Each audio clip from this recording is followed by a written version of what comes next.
Shalom Israel. I'd like to give all praises, honor, and glory to Yahweh, Bashim Yahushai, Bashim Kakwadash, double honor to the apostles and elders, great millstone, and Shalom to Lek Abdir, doing his work in faith and labor of love and true sincerity. All right, and I wanted to get into a quick topic. And here, I want to jump around a little bit, but obviously I'm in Isaiah, the 13th chapter. All right, and I'm going to just start off from the top. This is Isaiah 13:1. The burden of Babylon, which Isaiah the son of Amos did see. Lift ye up a banner upon the high mountain, exalt the voice unto them, shake the hand, that they may go into the gates of the nobles. And, through the spirit and power of Yahweh Shem Yahushua, we still able, to go out and lift up the banner, It's mainly talking to the camera now, definitely more than ever now. It's just talking to the camera, until until the Lord, comes, you know, um, because now it's definitely about to be the famine of the word more than ever, and now we just pretty much really waiting now for Esau to fully pull the plug to where they say no gathering whatsoever, and they really start trying to crack down and monitor the different streets and the different blocks and things like that, All right. Um, and so, with us doing that, this is our people's final chance, to actually get right. All right. This is our people's final chance to finally get right. And, so that they have a chance, possible chance for salvation, because we know, we're going to have, Israelites coming in at the last hour, so I mean, that's all up to the Lord and however the Lord gonna play things out. But we don't know, who's gonna come in, or who is gonna be, so on and so forth. Various things like that. We just waiting to see. So we just gonna see. We just gonna have to see. All right. This verse 3. It says, I have commanded my sanctified ones. I have also called my mighty ones for mine anger, even them that rejoice in my highness. So what we know that the angels, they getting prepared for everything that's going on here in Babylon, man. The angels want to get busy. The Lord definitely stirring them up. You got angels for different reasons, and especially the war angels. So, we're gonna see what it's gonna be. All right. Um, but I want to jump down to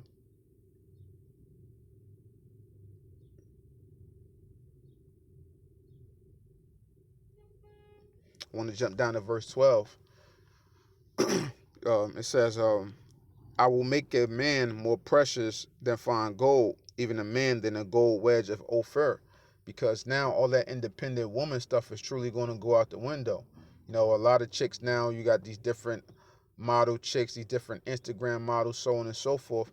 They ain't looking so fine right now because now they got to depend on themselves to do their hair or to keep them or to try to upkeep themselves. And they still want to try to look fly while just being in the house or doing a little of this or just going outside real quick to take pictures, man. Which everything that people is doing right now, is pretty much in vain. Everything that we doing here in Babylon right now, we just doing it just to get by, Babylon is a vain place. It's nothing but vanity, full of vexation. Full of silliness and a bunch of bullshit, man. That's what Babylon is based off of. That's what Babylon is built off of, and it won't change, because that's what it was set up for. Set up for our punishment, and set up for wickedness, man. That's what Esau set this place up for, so they can rule how they see fit, which is nothing but wicked, man. You know. Um. Uh. Verse 13. Therefore I will shake the heavens, and the earth shall remove out of her place in the wrath of the Lord of hosts, and in the day of his fierce anger, because we know how this world is going to be ended with thermonuclear destruction. You know. Verse 14. And it shall be as a chased roe, and as a sheep that no man taketh up.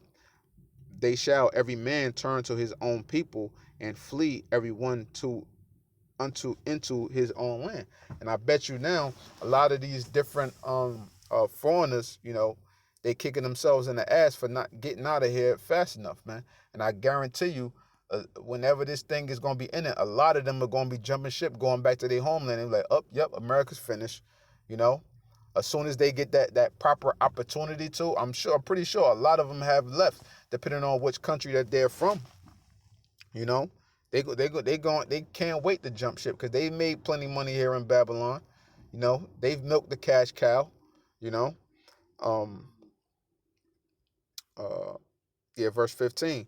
Everyone that is found shall be thrust through, and everyone that is joined unto them shall fall by the sword. And that's going to be a beautiful sight to see people falling by the sword. That's going to be a very beautiful sight, man. Because what for the scriptures say, I believe it's in the apocrypha, for their pride the city shall be troubled. So the trouble is going to come upon these cities and upon the people that dwell within the cities, for their great pride, man, for their great pride against the Lord. That's the way that it's got to be. It can't be no other way. It can't be no other way because the Lord won't have it no other way, man. Everything catches up to you in the long run. And that's why we doing what we can to, for the Lord to have mercy upon us and to hopefully seal us with that seal of salvation, in the end,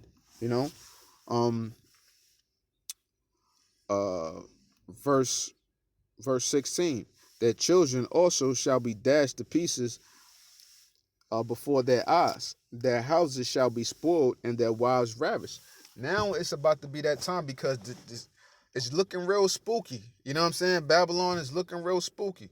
You go to the supermarkets and different things like that. So many people are scared. Things are starting to run a little, short. Now they rationing things.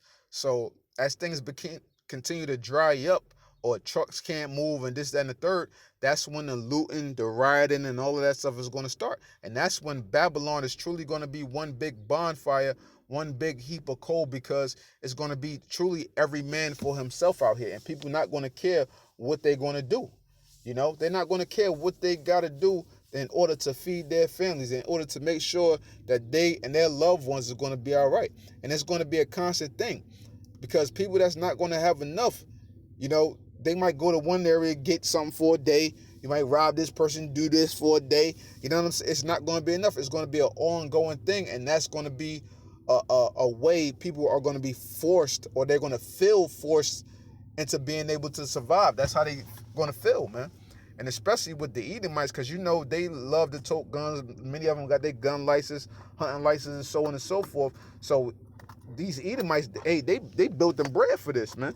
Jake ain't ready for this though, man. Jake don't want things like this to come down the pipeline because Jake ain't built for this, man. Jake ain't built for that type of work right there. Jake ain't built for this, man.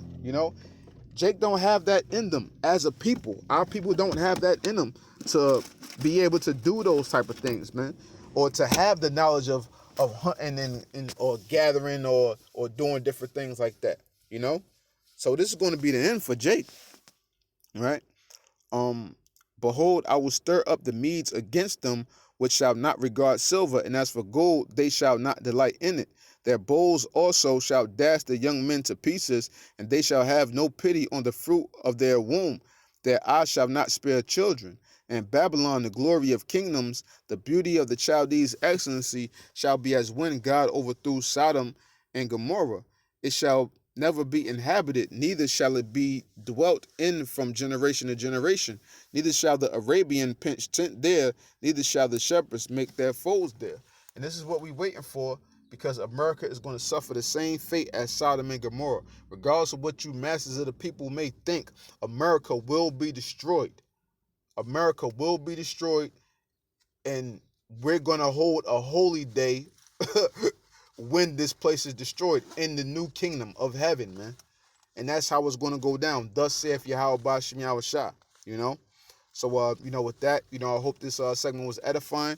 I'd like to give all praises, honor, and glory to Yahweh Bashim Yahushua, Bashim Makakwadash, Abuana to the apostles and the elders of Great Millstone, and Shalom to Lek out there doing this work of faith and labor of love and true sincerity. Shalom.